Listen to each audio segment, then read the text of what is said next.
2014లో నేను ఒక పార్టీ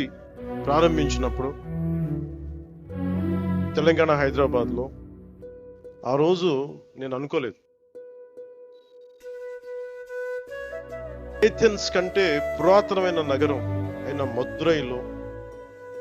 ఇన్ని లక్షల మంది జనం మధ్య తమిళ్లో నేను గౌరవించే నా తమిళనాడులో, నేను పెరిగిన తమిళనాడులో, నేను ఇష్టపడే తమిళ సంస్కృతి, నాకు సంస్కృతి బీజాలు పోసిన తమిళనాడు, తమిళ్ భాష, వీటన్నిటిలో నేను ఒకరోజు ఇక్కడికి వచ్చి